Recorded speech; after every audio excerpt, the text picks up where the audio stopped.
말씀은 어제와 좀 비슷한 그런 말씀이죠. 어제는 인생이 곤란한 일을 만났을 때에 다윗이 어떻게 그 문제를 풀어가는가 하는 말씀을 드렸습니다. 이 곤란한 일이라고 하는 것은 해협, 골짜기 같은 그런 일, 참 어떻게 할지 모르고 꼼짝달싹 못하는 그런 일을 만날 때에 이 다윗은 5가지 일을 행했죠. 첫째 뭐 했습니까? 기도했다고 그랬어요. 또 하나님 이 곤란한 일을 당할 때 다윗은 경건함을 잃지 않으려고 애를 썼습니다. 그리고 세 번째 그는 무엇보다도 이제 하나님 앞에 이제 범죄하지 않으려고 그랬어요. 곤란한 일을 당할 때 범죄하지 않으려고. 그 다음에 네 번째는 이 곤란한 일을 당할 때에 하나님 앞에 예배하는 일을 놓치지 않았습니다. 그리고 곤란한 일을 당할 때에 여호와여 나에게 은혜를 베푸소서 하나님의 은혜를 사모했어요. 그럴 때 하나님께서 그 결과로 그에게 2가지 축복을 하셨죠. 그에게 기쁨을 주셨습니다. 기쁨. 농부가 이 곡식을 거둘 때, 이 포도원의 포도즙을 탈 때에 그 기쁨보다 더한 기쁨. 또 하나 마지막에 준 것은 그를 평안히 눕고 자게 하는 그런 은혜를 주셨다고 하는 거죠.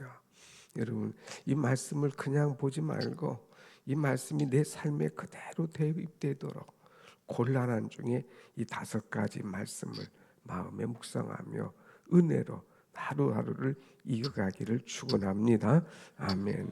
오늘 또 말씀이 비슷한 말씀이라고 그랬잖아요.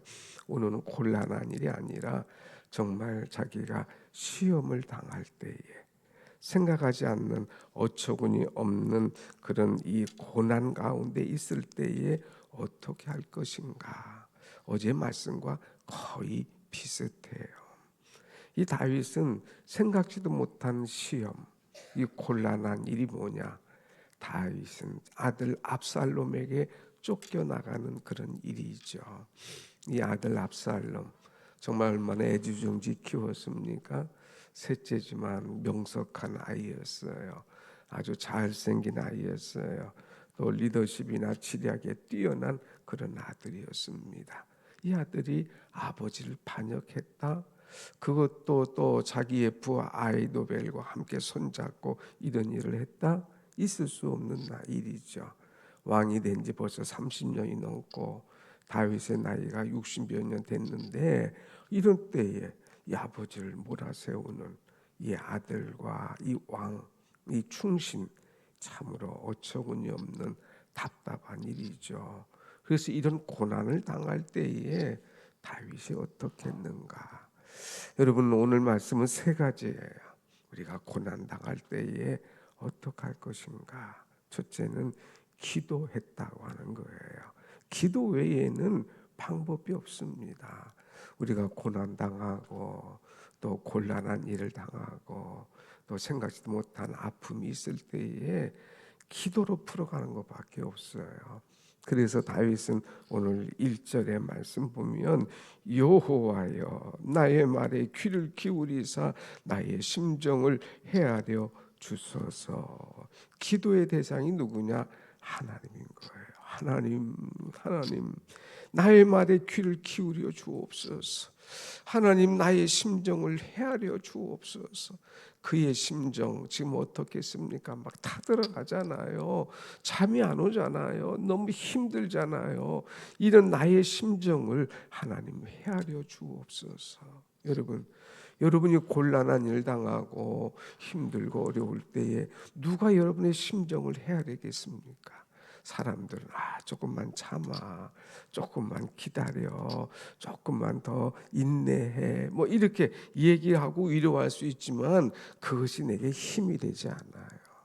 그래서 사람 의지하지 않고 하나님 앞에 나갔어요. 여호와여 나의 심정을 헤아려 주옵소서. 이 마음 주님 앞에밖에 쏟을 데가 없습니다. 그리고 하나님 앞에 자기의 심정을 토해내는 그런 모습. 그리고 이제 하나님 앞에 기도할 때에 뭐라고 했느냐. 오늘 2절 말씀 보면 좀 특별해요. 2절 같이 봅시다. 시작. 나의 왕 나의 하나님이여 내가 부르짖는 소리를 들으소서. 내가 주께 기도하나이다. 아멘. 아멘. 여기 보면 하나님을 뭐라고 표현했어요? 나의 왕 그리고 나의 하나님 그랬어요. 1절보다는 훨씬 더 강하지요. 1절보다는 훨씬 더 가깝지요. 1절보다는 더욱더 확신하잖아요. 여호와여 하는 것도 참 중요한데 나의 하나님, 나의 왕이여. 이 하나님은 누구냐? 나의 하나님이시다 이거예요. 하나님은 누구시냐? 나의 왕이시다. 다윗은 왕이 어떤가 하는 것을 잘 알잖아요. 왕의 말 한마디면 다 되는 거예요. 왕은 모든 것을 다 누릴 수 있는 사람이잖아요. 그런데 내가 이 세상에는 모든 왕이고 누릴 수 있지만 하나님은 나의 왕이시다 이거예요. 천지를 다스리시는 하나님, 나의 하나님, 나의 왕이요 하는 이 표현입니다. 여러분, 우리 하나님이 여러분의 인생에 여러분의 가정의 왕이 되시기를 간절히 축원합니다. 아멘. 이런 사람은 흔들림이 없어요. 뭐라고 말해도 하나님이 나의 왕이신데, 하나님은 나의 편이신데, 하나님은 나를 붙들어 주시는데 뭐가 걱정이 있겠습니까? 그래서 다윗은 이 곤란한 중에 이런 이 시험 중에 이런 고난 중에도 하나님은 나의 하나님 나의 왕이시다 하고 고백을 하지요. 그러면서 내가 부르짖는 소리를 들으소서 그랬어요. 여기서 조용하게 읊조리며 기도하는 게 아니에요. 하나님 앞에 부르짖으며 기도하는 거예요. 부르짖으며. 시편의 말씀의 특징은 부르짖음이에요. 어려운 일이 있을 때, 곤란한 일이 있을 때에, 고난 중에 있을 때 부르짖는 거예요. 부르짖는 거. 그래서 여러분 우리가 이제 말씀 끝나고 기도할 때 주야 하고 한번 외치고 하잖아요. 이것은 부르짖으라는 말 아닙니까? 혼자 부르짖으려면 조금 못 적은데 이때다 싶어서 같이 주야 하고 소리내고 그 다음에 그 소리에 맞춰서 막 그냥 소리내서 기도하라 이거예요. 하나님은 우리의 부르짖는 기도에 들으시는 줄로 믿습니다. 아멘. 내가 부르짖는 기도에 들으소서. 내가 부르짖을 때에 하나님 들으시옵소서. 내가 주님께 기도하리이다 그랬어요. 내 속사정을 주님 앞에 다 내놓겠다 이거예요. 주님 앞에 기도하겠다 이거죠. 그래서 다윗은 문제가 있을 때에 다른 것 하지 않고 하나님 앞에 기도했어요. 특별히 오늘 여러분처럼 언제 기도했느냐 3절 말씀 같이 봅시다. 3절 시작. 여호와여 아침에 주께서 나의 소리를 들으시리니 아침에 내가 주께 기도하고 바라리이다. 아멘. 아침에 이 아침에 이 이른 새벽에 하나님 앞에 기도한다는 거예요. 하나님 앞에 부르짖는다는 거예요. 그렇게 기도하고 부르짖을 때에 하나님께서 나의 소리를 들으시리니 믿음이 있었어요.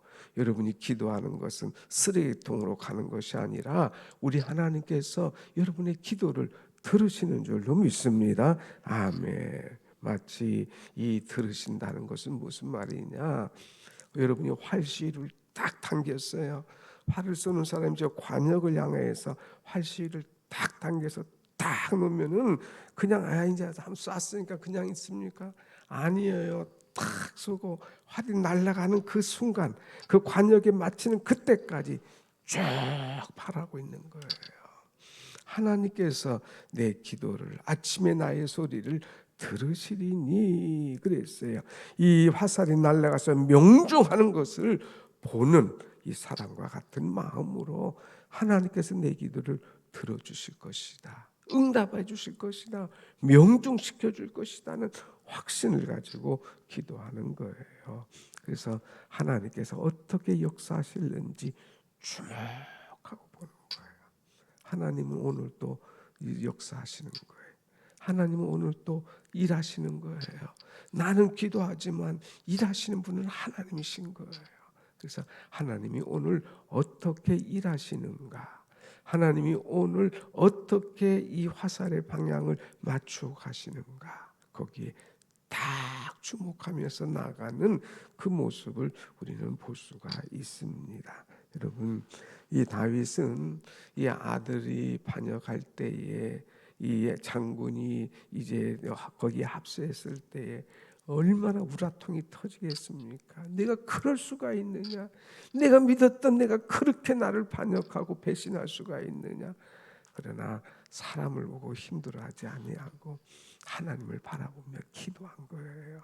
기도라고 하는 것은 문제를 보는 게 아니라 문제의 해결자 되신 하나님을 바라보는 것, 이것이 기도라고 했잖아요. 그래서 다윗은 하나님을 바라보며 하나님께 맡기며 하나님께 집중하며 화살을 쏘는 거예요. 오늘 내가 기도하는 화살을 하나님께서 어떻게 명중시키는가, 어떻게 이루어 주시는가, 그것을 주목하면서 보는 거죠. 여러분, 하루를 기도하고 마칠 때에 하나님께서 오늘 이 기도를 이렇게 응답하셨구나 감사할 수 있는 그런 은혜가, 그런 고백이 여러분에게 있기를 간절히 원합니다. 아멘.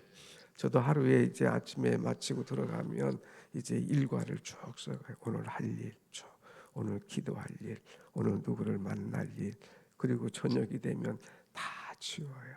하나, 그야말로 다 이루었도다. 하나님께서 이 기도 들어주셨도다. 하나님께서 이렇게 응답하셨도다. 오늘 이 사람을 만나고 오늘 이 일을 하고 하면서 지워나갈 때의 기쁨, 이루 말할 수 없어요. 여러분, 기도하고 바라는 것들 다 이루어주신 하나님을 체험하는 복된 아침 되기를 축원합니다. 아멘. 두 번째는 이 다윗은 어렵고 힘들 때에 무엇을 했느냐. 7절 말씀 한번 같이 봅니다. 7절 시작. 오직 나는 주의 풍성한 사랑을 힘입어 주의 집에 들어가 주를 경외함으로. 아멘. 여기 보면 이 어려울 때에 이 고난 중에 다윗이 한 것이 있다면 예배하리이다. 예배를 놓치지 않았어요. 그런데 지금 예배할 지경이 아니지 않습니까? 예배할 장소가 아니지 않습니까? 그 예루살렘, 그 거룩한 성전을 다 뒤로 하고 쫓겨나왔잖아요. 편한 장소가 아니에요. 예배드릴 장소가 아니에요. 그럼에도 불구하고 이제 주의 성전을 향하여서 예배하는 모습. 여기 보니까 뭐라고 그랬어요? 성전을 향하여 예배하리이다. 지금 내가 나와 있지만 이 성전을 향한 마음을 놓치지 않는 거예요. 놓치지 않는 거. 그래서 예배하는 그런 모습입니다. 그런데 예배할 때에 어떤 마음의 자세가 있느냐, 앞절이 중요해요. 뭐라고 그랬어요? 오직 나는 주의 풍성한 사랑을 힘입어 그랬어요. 지금 사실은 어려운 중에 있잖아요. 곤란한 중에 있잖아요. 고난 중에 있잖아요. 그런데 표현은 뭐라고 했느냐? 내가 풍성한 사랑을 힘입어 그랬어요. 지금 자기는 하나님의 풍성한 사랑을 힘입고 있다고 이렇게 고백하죠. 여러분, 그런 기도를 할 수가 있나요? 내가 실제로 당한 것은 고난이에요. 말할 수 없는 협곡이에요. 말할 수 없는 골짜기예요. 이런데도 하나님의 사랑을 내가 힘입고 살아가고 있다고 하는 것. 여러분, 다윗은요 지금 어려운 현실만 보지를 않았습니다. 그동안 하나님께서 나에게 베푸신 은혜가 얼마나 큰지 그것을 생각할 때마다 감사한 거예요. 그래서 내가 이 어려운 중에도 기도할 수 있는 것은 그동안 하나님께서 내게 베풀어 주신 풍성한 사랑이 있었기 때문이다. 그 사랑에 힘입어서 이 오늘 어려운 문제를 돌파해 나가는 것입니다. 여기서 풍성한 사랑이라고 했는데 이 사랑이라는 것은 헤세드예요. 그동안 하나님께서 약속하신 사랑 지나고 보니까 안 이루어진 것이 하나도 없는 거예요. 헤세드. 우리 카페 이름이 헤세드지 않습니까? 이 헤세드는 뭐예요? 하나님의 언약의 사랑이에요.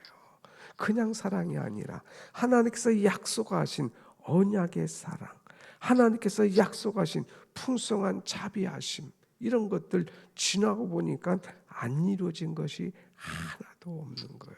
아하, 하나님은 헤세드의 하나님, 언약의 하나님, 약속을 다 이루어 주시는 사랑의 하나님, 이것을 깨닫고 이제 이날까지 내 모든 것을 다 이루어 주시는 하나님, 그 하나님께 예배할 때에 오늘도 이 곤란한 중에, 오늘도 이 고난 중에서도 나를 이기게 하실 것이라는 확신이 있었기 때문에 하나님의 사랑을 힘입어서 내가 주께 나아가며 성전을 향하여 예배하리이다는 고백을 할 수 있는 것이죠. 여러분, 날마다 고난받고 힘든 것만 바라보고 우리가 어려워하지 말고 이날까지 내게 사랑을 베푸신 하나님의 사랑을 힘입어서 이 고난을 이겨나가는 지혜 있는, 믿음 있는 여러분이 되시길 원합니다. 아멘. 지금 우리가 형편이 어려워도 이겨나가는 거예요. 그래서 다윗이 이 고난 중에도 그것을 넉넉히 이겨갔다는 것. 그래서 시편 121편 말씀 보면 내가 산을 향하여 눈을 들리라. 나의 도움이 어디서 올꼬? 나의 도움은 천지를 지으신 여호와에게서로다 그랬어요. 여기서 내가 산을 향하여, 근데 이 산은 어딜까? 시온산인 거예요. 이 산은 어딜까? 예루살렘 성전이에요. 그래서 내가 성전을 향하여 기도하리이다.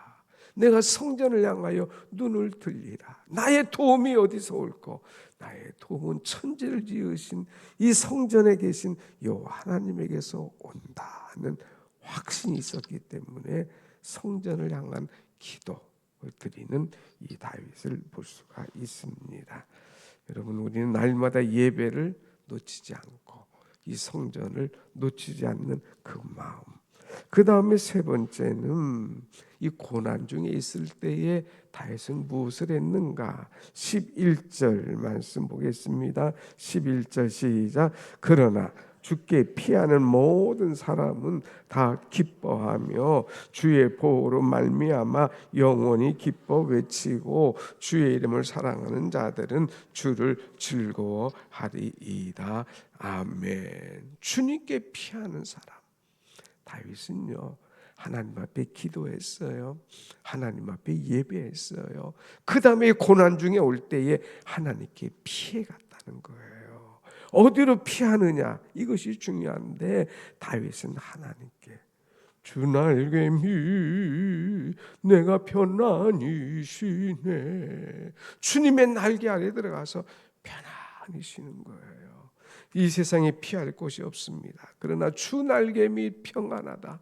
그 사랑 끊을 자가 누가 있느냐 하면서 주님의 날개 아래 피하는, 그래서 주님의 날개 아래에서 이 쉬는 그런 모습.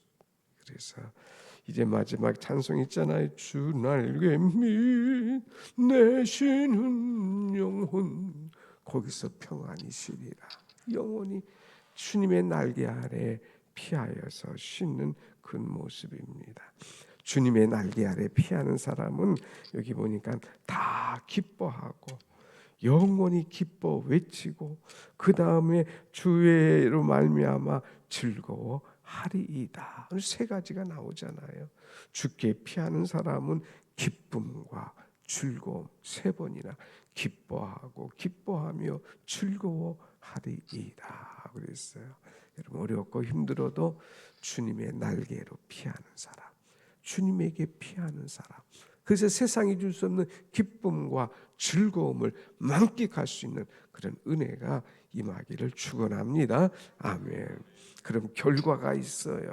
어제도 이제 곤란한 중에 5가지 하니까 하나님께서 기쁨을 주시고 평안이 있게 하셨잖아요. 오늘 특별한 하나님께 기도하고 예배하고 주께 피할 때에 어떤 은혜를 주시느냐? 12절 마지막 말씀 보겠습니다. 12절 시작. 여호와여 주는 의인에게 복을 주시고 방패로 함같이 은혜로 그를 호위하시리이다. 아멘. 의인에게 복을 주신대. 하나님께 피하고 기도하는 사람에게 복을 주신대. 그 다음에 방패로 지켜준 것 같이 하나님께서 그 은혜로 나를 호위하시리이다 그랬어요. 여기 보면 호위라는 단어를 여러분 먼저 알아야 돼요. 호위라는 것은 아주 이제 철저하게 지키고 따라다니면서 보호하는 거예요. 쉽게 말하면 경호하는 거예요. 경호. 여러분 대통령이 나타났다 그러면 대통령 혼자만 있는 게 아니에요. 미리 와서 경호부에서 와서 다 조사를 해요. 여기 뭐가 있나, 밑에 뭐가 있나 다 조사하고요. 또 오면 보이지 않게 다 사람들이 호위하는 거예요. 따라다니면서 보호하는 거죠. 근데 지금은 다 그들에게는 무기가 하나씩 있잖아요. 그냥 급하면 이 대항하려고 하는. 여기는 보니까 무슨 무기예요? 방패로 함같이 적들이 창을 가지고든 뭐 이를 단검을 가지고든 호위하는 사람이 방패를 가지고 딱 드는 거예요. 이 방패는 그냥 뭐 얼마나 큰지 머리부터 그냥 발까지 닿을 방패. 이것도 한 사람이 아니라 몇 사람이 와서 왕이 지나갔는데 누가 건드리면 방패로 와서 쫙 스크랩을 짜는 거야. 하나, 둘, 셋, 넷, 다섯. 그러니까 누가 뚫고 올 수 없는 거예요. 그러니까 내가 곤란한 중에도 하나님께서 방패로 나를 은혜로 호위해 주시리로다 하는 확신이 그에게 있었습니다. 다윗은 왕이기 때문에 자기를 호위하는 경호하는 사람들을 알아요. 왕이 갈 때에 경호하는 사람이 방패로 딱 지켜주는 거. 무슨 일이 있으면 이들이 딱 와서 몸으로 막아요. 방패로 딱 지키고 있어요. 이렇게 왕을 이제 경호하는 사람이 방패로 막아주는 것처럼 하나님께서 방패로 한같이 은혜로 그를 호위해 주시리로다. 지켜 주시리로다. 보호해 주시리로다 하는 말씀이에요. 사랑하는 여러분, 하나님께서 오늘 여러분들을 호위해 주실 줄로 믿습니다. 아멘. 방패로 지켜주신다는 거예요. 그러니까 걱정하지 마세요. 염려하지 마세요. 누가 활을 쏩니까? 누가 창을 갖다 댑니까? 그래도 하나님 앞에 기도하고 예배하고 하나님께 피하면 하나님께서 방패로 딱 은혜로 호위해 주시고 철통같이 우리를 지켜주시는 하나님이 여러분과 저의 하나님이신 줄로 믿습니다. 아멘. 기도하십시다.